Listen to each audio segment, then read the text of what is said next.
Hello, this is take 3 of my attempts at doing this now. So I decided I was going to do some baking this morning, and I thought I'd do a little video so that you can have a little go at home yourselves.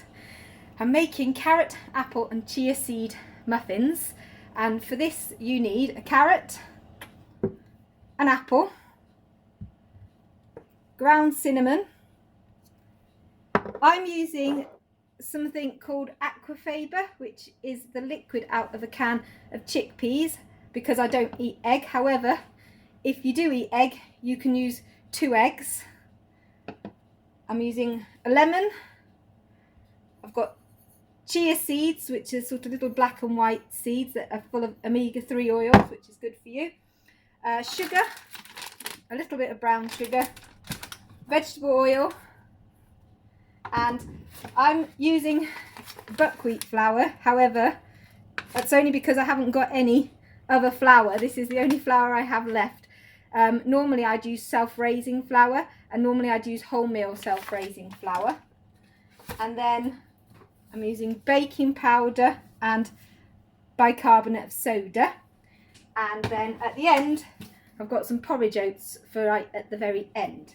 Okay, so you start by mixing together all your wet ingredients.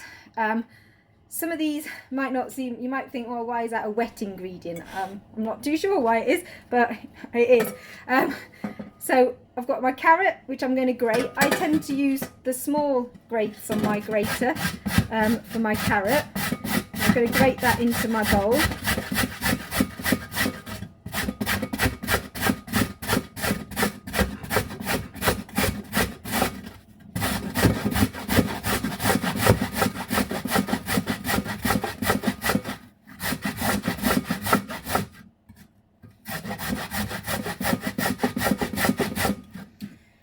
Okay, then I'm going to take my apple and I'm going to grate that into my bowl as well, but I'm going to use the big side. You don't need to peel your apple. I peeled the carrot, but I suppose if you washed your carrot it should be fine with the peel on as well. And I don't tend to peel my apple, I just grate it. I wash it and then I grate it. And I'm using the bigger grates, on the bigger size holes on this one. I don't know why I do that, I just think it makes it more interesting when you eat it.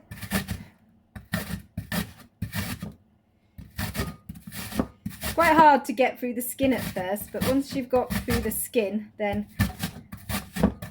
it grates quite well. You just need to stop when you get to the core and make sure you don't take any of your fingers off when you're doing it. So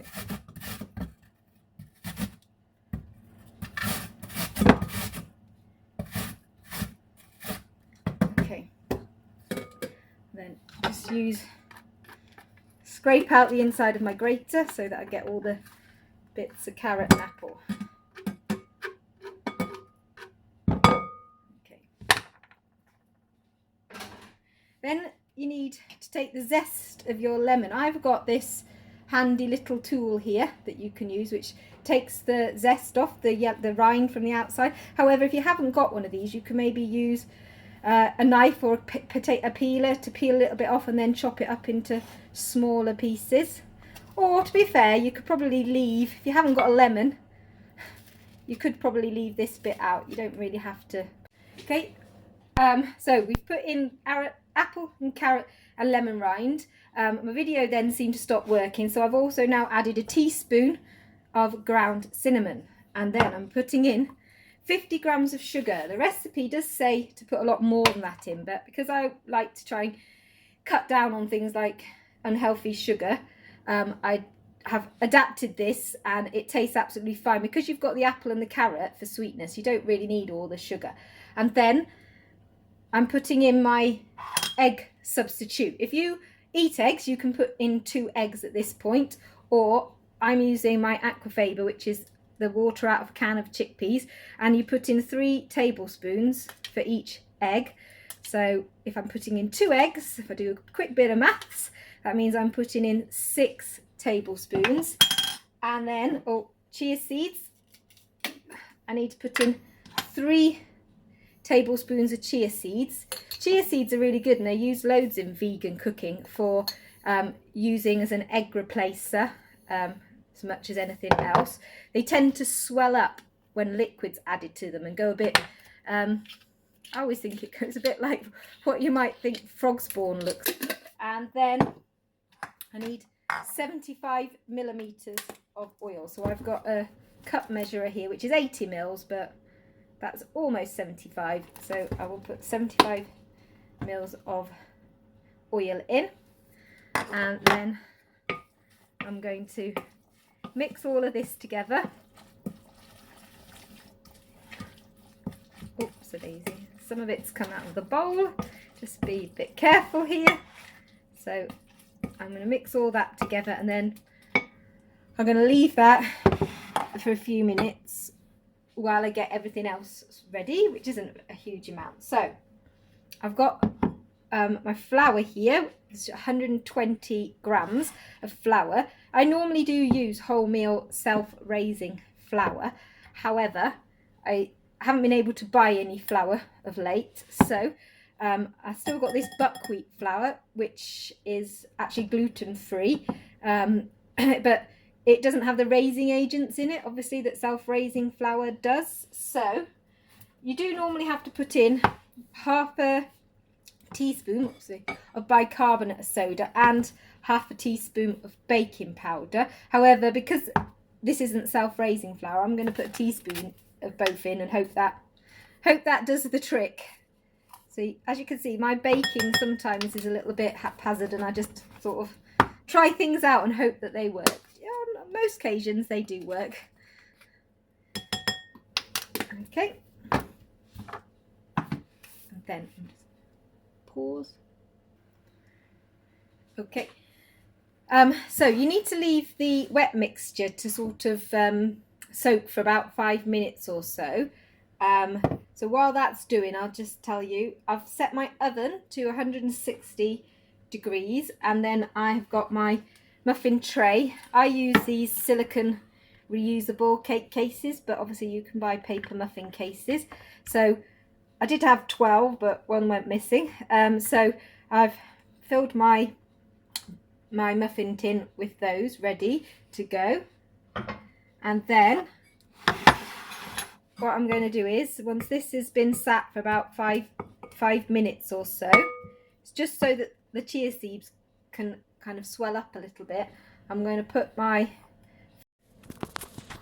okay, my phone seems to only let me take a few minutes of video at a time. So I've just put my flour in here, and I'm going to mix it all together.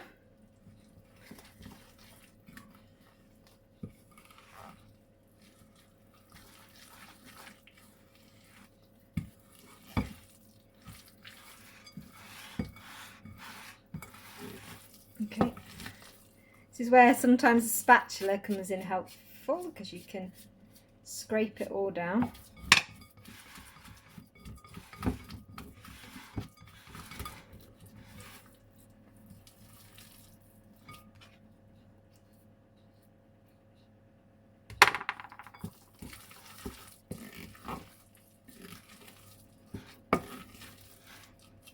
Okay.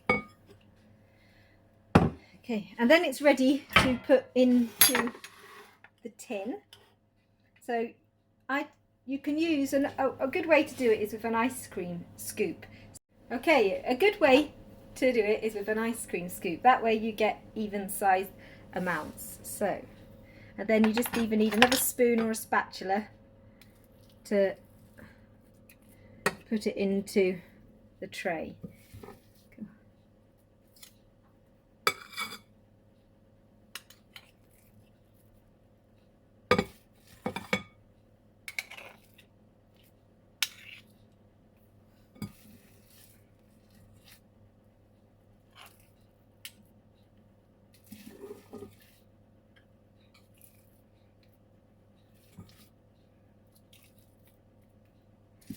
I can see now why they always have it already prepared on TV cooking shows, because it's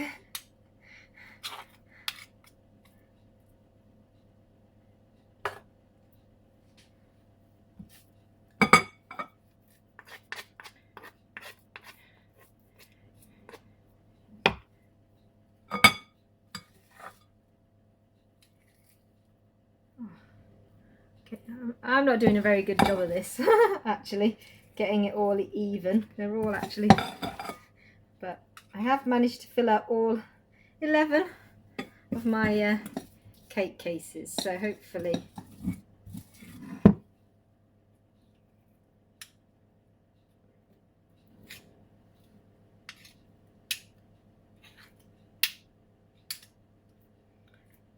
There we go.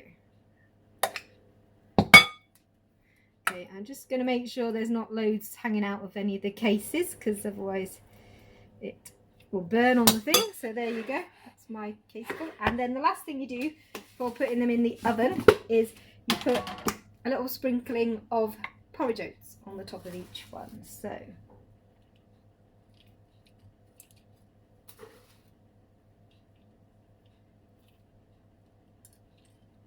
you could sprinkle other things on top, maybe, I don't know, like some chopped nuts or some different seeds, but I do porridge oats. Okay. And then they are ready to go in the oven, and I shall take a picture of when they come out and put that with the video. Okay, thank you for watching. Bye.